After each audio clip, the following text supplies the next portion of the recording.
Let's just look at the fixed income market, looking at the yields on the 91-day Treasury bills sitting at 9% at this stage. That's up from about 7.5%. And as well, if you look at the interbank rate, also up, sitting at 9.6% at this stage. That's up from about 6.5%. Could you kindly talk us through what's really driving the yields right now?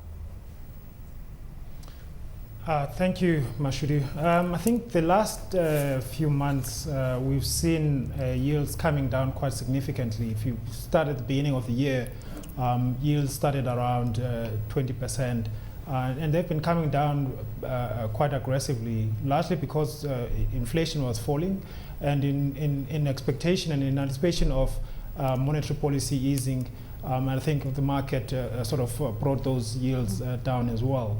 But considering the fact that the central bank has not been as aggressive in terms of loosening monetary policy, actually, I think the market has been getting ahead of itself. We saw a similar correction like we're going through right now between May and July, where we saw yields rising for close to 6 weeks. And I think basically what we are going through is a bit of a correction right now. There is still possibly some further room for the central bank to ease the monetary policy stance, but I think the market was quite extended, and they'd taken rates too low. I mean, if you compare, those sort of rates that we were quoting there with the CBR has been at 13% since the last meeting in September. So there had been quite a big gap between the CBR and where those rates were. And it was natural that at some point in time that the market would correct. Take into account as well the fact that the central bank has been mopping up liquidity quite consistently. In fact, since the beginning of this fiscal year at least, mopping up liquidity and mopping that excess liquidity, ensuring that the difference between the market rates and the CBR would not expand further. Looking at the MPC meeting, the MPC is likely to meet in November, about the 7th of November. What are your expectations on that front? Like you say, they haven't really been cutting interest rates aggressively. They cut around 350 basis points at the last meeting. Could we perhaps see a 400 basis points cut coming through there? I don't think we're going to see as aggressive a move as that. I don't think we're even going to see 350 basis points at this meeting. What we've penciled in is for a 200 basis points cut at this meeting. I mean, the reality is that interest rates, the CBR at least, is too high relative to where inflation is. Inflation is at 5.3%. The CBR is at 13%. So there's an 800, close to 800 basis points difference between the CBR and inflation. At some point in time, you would expect that that gap is going to narrow.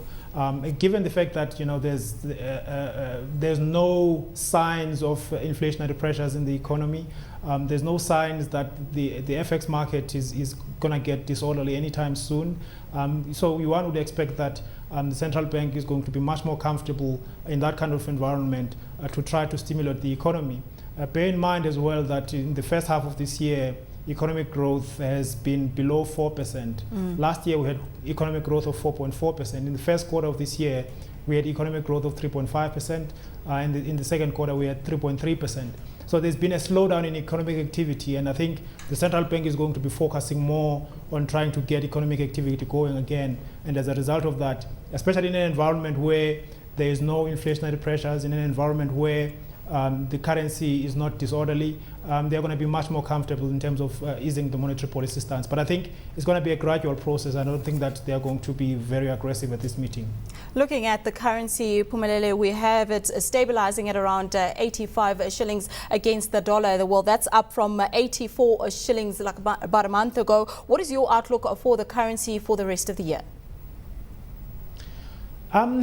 I think we're probably going to be relatively range bound, probably trading between 83 and 88 for most of the rest of this year, and going into next year as well, at least the first part of the year.